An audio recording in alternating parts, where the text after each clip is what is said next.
Magandang umaga o gabi po sa inyong lahat. Ang pag-uusapan natin sa ngayon ay ang congestive heart failure. Ang predisposing factors ay mga kadahilanan na nailalagay sa malaking tsansa ang puso sa pagkakaroon ng congestive heart failure. Ang precipitating factors ay ang mga kadahilanan na mayroong direktang ambag sa pagkakaroon ng congestive heart failure. Ang unang predisposing factors ay ang hypertension. Ang mahabang panahong mayroong alta presyon ay ang haba rin ng panahon na mayroong vasoconstriction o ang pagliliit ng butas ng coronary artery na kung saan limitado ang dumadaloy na dugo. Ang haba ng panahong limitado ang daloy ng dugo ay singhaba rin ng panahon na ang puso ay talagang nilalakasan ang effort sa pagbubomba ng dugo. Ang paglalakas ng effort ng pagbubomba ng puso ay upang matugunan ang kakulangan ng daloy ng dugo. Ito ay tinatawag na compensatory mechanisms. Ang mahabang panahon sa pagko-compensatory mechanisms ay nagre-resulta sa paglalaki ng muscles ng puso at ito ay nakakaapekto sa pagpump ng dugo. Ang pangalawang predisposing factor ay ang coronary artery disease. Ito ang kondisyon na ito ay merong atherosclerosis or plaque formation na siyang pagkakabarado ng daloy ng dugo. Ang baradong coronary artery ay siyang sanhin ng kakulangan ng daloy ng dugo na kung saan ang puso ay magpupursige sa kakabomba ng dugo upang matugunan ang kakulangan. Ang kakulangan sa daloy ng dugo ay siya namang sige sa pag-e-effort ng pagbubomba ng dugo at nang sa hinabahaba ng panahon lumaki na talaga ang muscle ng puso, lalo na ang left ventricle. Ang paglaki ng muscles ng puso ay siya namang depektibo o limitado sa kapasidad na magkakaroon ng magandang contraction o pumping mechanisms. Ang pangatlong predisposing factors ay ang valve disorders. Ito ang pagkakasira ng tricuspid valve, bicuspid or mitral valve, pulmonary valve, and aortic valve. Kaya merong backflow na nangyayari. Kaya ang dugo o fluid na bumabalik ay napundo or pooling or stagnation. Dahil sa backflow ng dugo, kaya merong congestion na nangyayari. Ang pang-apat na predisposing factor ay ang smoking. Merong clotting or pagdidikit ng dugo dahil sa mga chemicals na nahihit-hit na direktang nakakapasok sa lungs at naihahalo sa dugo hanggang ma-distribute sa blood circulation. Ang blood clotting na nangyayari ay nakakapagdagdag ng rason sa pagkakabuo ng coronary artery obstruction. Ang obstruction ay nagiging hadlang sa magandang daloy ng dugo kaya merong congestion na nangyayari. Ang panglimang predisposing factor ay ang alcohol. Ang pag-iinom ng alak na kung abusado at sa mahabang panahon ay malaki talaga ang tsansa sa pagkakaroon ng cardiomyopathy na kung saan ang muscle ng puso ay nagiging manipis lalo na sa left ventricle kaya ang kapasidad na magbomba ng dugo ay apektado kaya ang daloy ng dugo ay hindi na makakausad. Ang resulta ay pagkakaroon ng congestion. Merong dalawang klaseng heart congestion. First type is right-sided heart failure. Ang unang dahilan para sa right-sided heart failure ay ang tricuspid valve disorder. Ito ay nagsasara sa panahong nagkokontract ang right ventricle. Yun nga lang, ito ay may sira na. Kaya nakakabalik ang dugo sa right atrium at ang dugo kasama ang bagong dating na dugo ay dahalo-halo kapag ang right ventricle ay nakarelax. At kung magkocontract ulit ay bumabalik sa right atrium kasi nga sira ang tricuspid valve. Ang pangalawang dahilan para sa right-sided heart failure ay ang pulmonary valve disorder. Ang pulmonary artery ay konektado sa right ventricle na mayroong pulmonary valve upang ang nakapasok na dugo at fluid ay hindi na makakabalik sa right ventricle. Sa usaping ito ay sira o damage ang pulmonary artery kaya bumabalik ang dugo sa right ventricle. Kunti na lamang na dugo, fluid, nutrients, and hormones ang nakakatuloy sa pulmonary artery hanggang sa makaabot ng baga. Ang pulmonary artery is the only artery carries the oxygenated blood. Ang pangatlong dahilan para sa right-sided heart failure ay ang right coronary artery obstruction.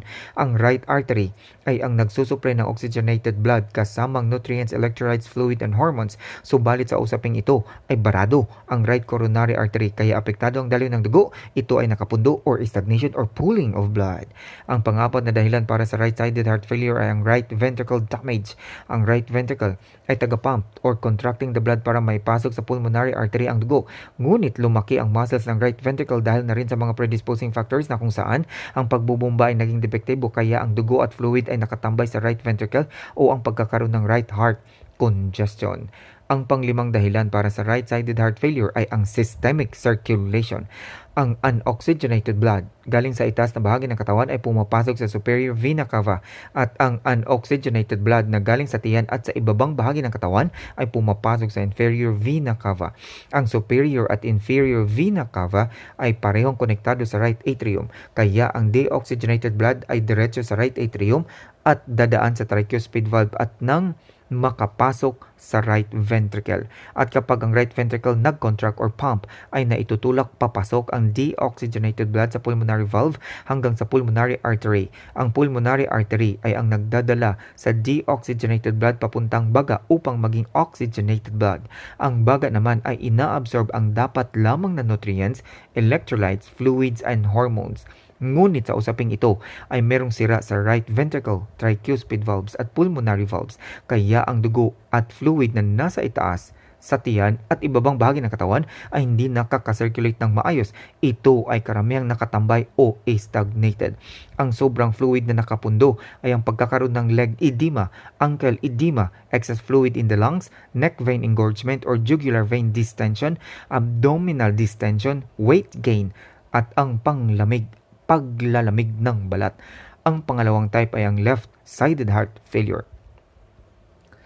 Ang unang dahilan para sa left-sided heart failure ay ang bicuspid or mitral valve disorder. Ang oxygenated blood na galing sa lungs ay papasok sa pulmonary vein diretso sa left atrium at dadaan sa bicuspid or mitral valves hanggang makaabot sa left ventricle. The pulmonary vein is the only vein carries oxygenated blood. Sa panahong nag-contract or nag-pump ang left ventricle, merong pumapasok na oxygenated blood pabalik sa left atrium na dapat lahat ay maipapump papuntang aorta. Merong palagyang excess blood at fluid na nangyayari sa kaliwang bahagi ng puso. Ang pangalawang dahilan para sa left-sided heart failure ay ang aortic valve disorder. Ang aorta ay konektado sa left ventricle para direktang makakapasok ang oxygenated blood. Ang aorta ay merong aortic valve upang hindi na makakabalik sa left ventricle ang oxygenated blood na kasama ang fluid, nutrients, electrolytes at hormone. Ngunit ito ay merong pagkakasira kaya sa tuwing nagbubukas ang left ventricle ay umaagos pabalik ang oxygenated blood na sana nasa aorta na, kaya konti na lamang na oxygenated blood at nutrients at iba pa ang naibibigay sa blood circulation kaya merong kakulangan sa iba't ibang system ng katawan. Ang pangatlong dahilan para sa left-sided heart failure ay ang left coronary artery obstruction.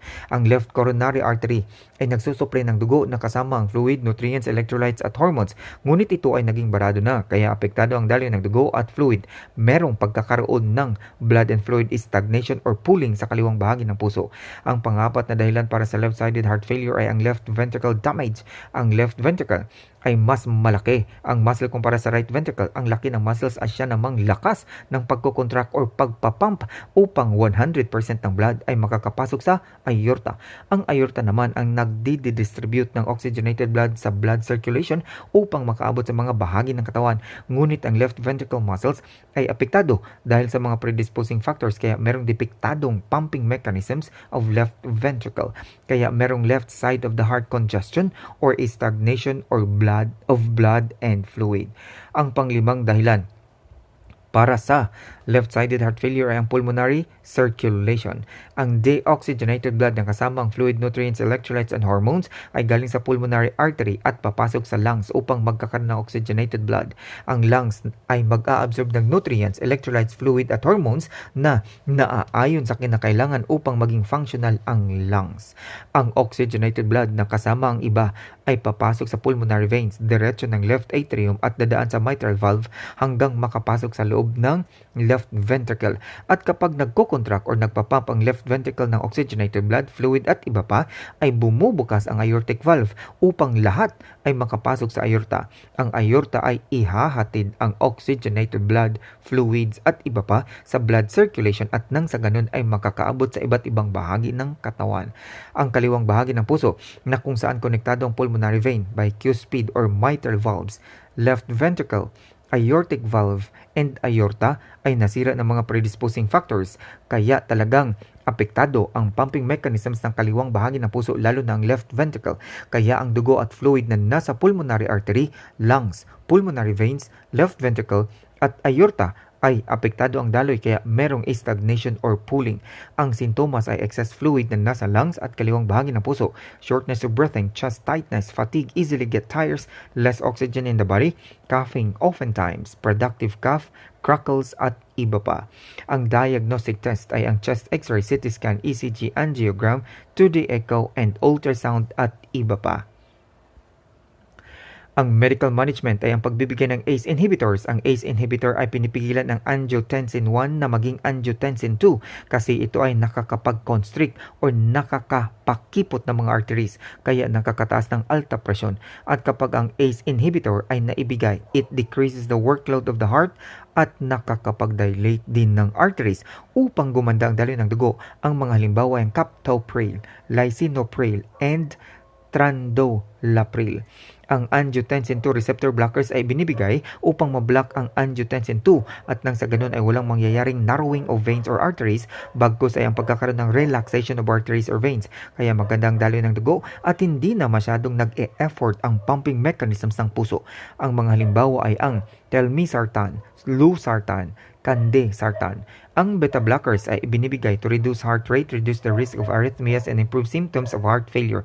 Ang mga halimbawa ay ang carvedilol, bisoprolol, at propranolol. Ang cardiac glycosides ay ibinibigay upang mapagtitibay ang contraction ng puso or increase cardiac rate workload, manage irregular heartbeats, improve symptoms, and it has diuretic effect. Ang mga halimbawa ay ang digoxin and digitoxin. Ang common side effects ay headache, nausea and vomiting, blurred vision, yellow vision like halo around the light.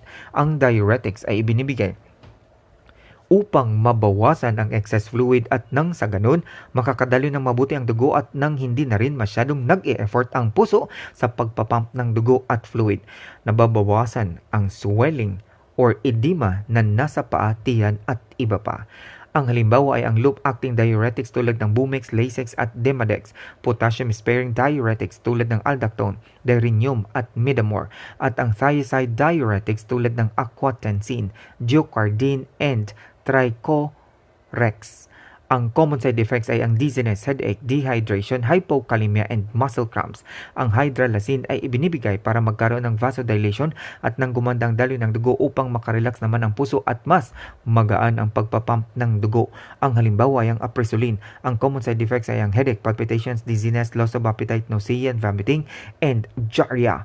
Ang aldosterone antagonist ay ibinibigay upang ang sodium ay hindi ma-absorb or ma-retain sa kidney at nang sa ganun, walang maraming fluid ang makaka-circulate. Ang sodium kasi ay merong kakayanang makahold ng fluid. Ang halimbawa ay ang spironolactone at eplerenone. Ang common side effects ay ang increased urination and lowering blood pressure. Ang anticoagulants ay binibigay dahil ang blood stagnation ay napakalaki ng tsansa sa pagkakaroon ng blood clotting. Ang nursing management ay naaayon sa decreased cardiac output, activity intolerance, acute pain, ineffective tissue perfusion at iba pa. Ang complication ay cardiac cachexia, arrhythmias, anemias at iba pa. Panoorin lamang po hanggang dulo at nang makita ang diagramo para sa congestive heart failure. Hanggang dito na lamang po. Daghang salamat. Signing off, Bonggits!